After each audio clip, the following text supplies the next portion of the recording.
Hi friends, ఎలా ఉన్నారు? Welcome to Niharika's food YouTube channel.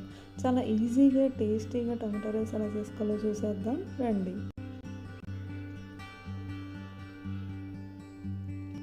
ముందుగా ఛానల్ అయితే సబ్స్క్రైబ్ చేసుకోండి, వీడియోని లైక్ చేయండి, మూకుడు పెట్టుకొని నూనె 2 స్పూన్ల నూనె 2 స్పూన్ల నెయ్యి వేసుకోవాలండి. కొంచెం కాగాలండి బాగా. నేనైతే గానుగ నూనె వాడుతున్నానండి, చాలా మంచిది. ఇదిగోండి, జీలకర్ర వేసుకుని చిటపట్టలయ్యాక కరివేపాకు వేసుకుని ఉల్లిపాయ కూడా వేసుకోవాలి. ఈ రైస్ చాలా కమ్మగా ఉంటుందండి, కాబట్టి మనం మసాలా సరుకులే మేము ఓన్లీ జీలకర్ర వేసుకుంటాము. ఉల్లిపాయ కూడా వేసి మగ్గనివ్వాలి ఉల్లిపాయని బాగా. ఇంకా చిన్న ముక్కలుగా కూడా వేసుకోవచ్చండి ఉల్లిపాయలు, ఇంకా టేస్ట్ బాగుంటుంది. తర్వాత అల్లం వెల్లుల్లి పేస్ట్ వేసుకోవాలి. 1 టీ స్పూన్ వేసుకుంటే సరిపోతుంది. అల్లం వెల్లుల్లి పేస్ట్ పచ్చివాసన పోయే వరకు బాగా ఫ్రై చేయాలి. తర్వాత ఒక 4 నుంచి 5 టమాటాలు మిక్సీలో ప్యూరీ చేసుకుని ఆ ప్యూరీ వేసుకోవాలండి. నేను చాలా రకాలుగా టమాటా రైస్ చేశానండి, కానీ ఇలా ప్యూరీగా చేసి వేసుకుంటే వచ్చిన టేస్ట్ నాకు వేరే అట్లా అంత అనిపించలేదు. అందుకని నేను ఈ మెథడ్ చెప్తున్నాను మీకు. టమాటా ఫ్లేవర్ చాలా బాగుంటుందండి.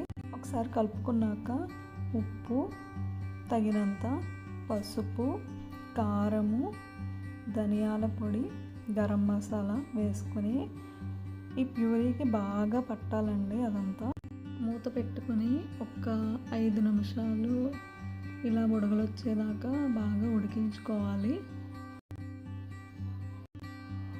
మనం కారం ఎక్కువ కావాలనుకుంటే మసాలా అది ఎక్కువ వేసుకోవచ్చండి, లేదంటే 1 స్పూను 1/2 స్పూను సరిపోతుంది.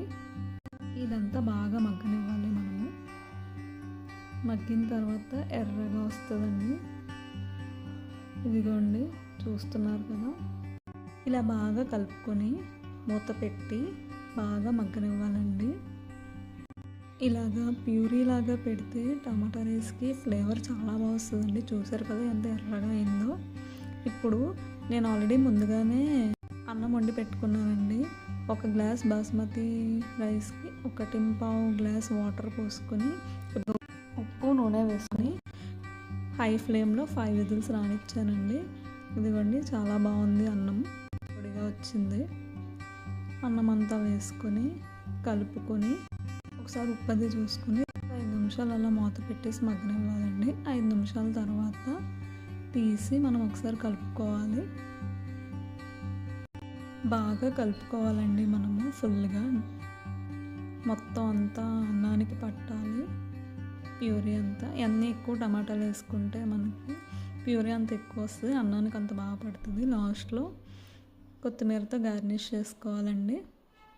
నీరంతా పోయేదాకా ఉంచుకొని కొత్తిమీరతో గార్నిష్ చేసుకుంటే టమాటా రైస్ రెడీ అండి. సరే కదండి, చాలా ఈజీగా అవుతుంది. ఆ ముక్కలు కట్ చేసుకొని అలా చేసుకోవడం కన్నా ఇలా ప్యూరీగా చేసుకుంటే ఈజీగా అయిపోతుంది టమాటా రైస్. ఇదే ఈజియెస్ట్ వే అండి.